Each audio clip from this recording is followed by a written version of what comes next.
dibagi kesempatan untuk ikut bersamaan dengan guru swasta dan lulusan PPG, dan diberikan lagi kesempatan ketiga jika pada kesempatan kedua masih khusus. Dan afirmasi pun diberikan sama seperti kita memberikan afirmasi kepada penyandang disabilitas, ya. Dan kemudian juga karena temanya usia di atas 35 tahun, juga sebetulnya di atas 35 tahun sudah diberikan afirmasi dengan 15% nilai tambahan. Dan bahkan untuk yang memiliki sertifikat pendidik itu dianggap 100% memenuhi nilai kompetensi teknis. Jadi sebetulnya sudah banyak sekali keberpihakan yang kita berikan kepada kawan-kawan dalam rangka tadi menyeimbangkan apa yang disampaikan oleh Pak Isa.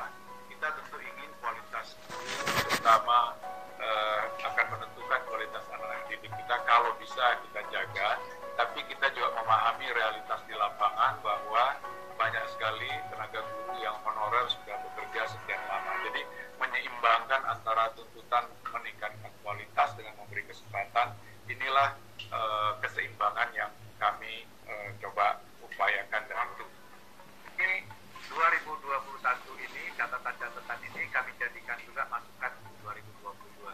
Jadi misalnya Dapodik itu yang harusnya menjadi rujukan data dasar kita.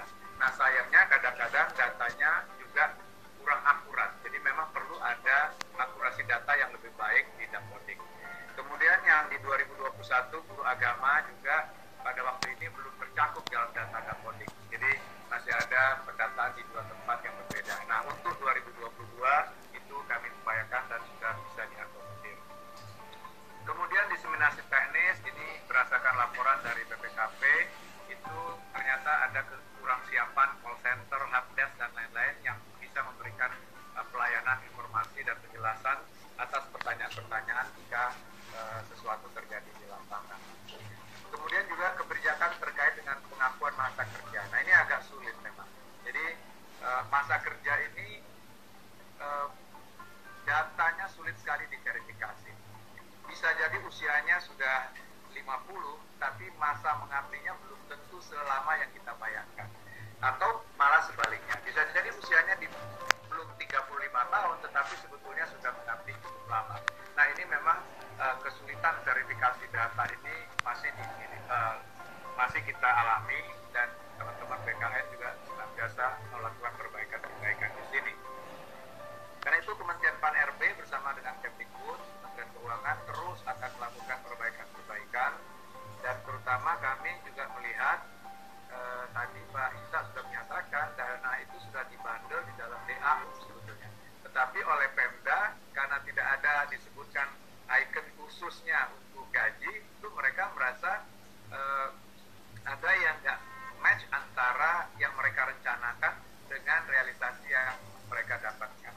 Dan ini juga beberapa kabupaten kota datang ke kami minta justru formasi yang sudah disetujui, yang sebelumnya mereka minta dinaikkan, sekarang malah minta itu, padahal Kemku dan Kemdagri sebetulnya sudah punya formulanya, persentase dari apa dan lain-lain sebagainya. Nah ini perlu duduk secara lebih transparan, dan menurut kami memang karena guru dan tenaga kesehatan ini adalah pelayanan dasar, perlu memang ada ruang untuk Kemdikbud dan Kemkes nanti untuk memberikan masukan terhadap formasi yang betul-betul dibutuhkan. Jadi jangan sampai kekurangan dana itu dijadikan alasan oleh kementerian atau oleh Pemda untuk tidak mengusulkan, padahal formasinya memang ada dan gurunya memang mengajar di sekolah tersebut. Saya kira itu catatan-catatan kami, dan 2022 juga kita mesti mengantisipasi percepatan dari transformasi digital.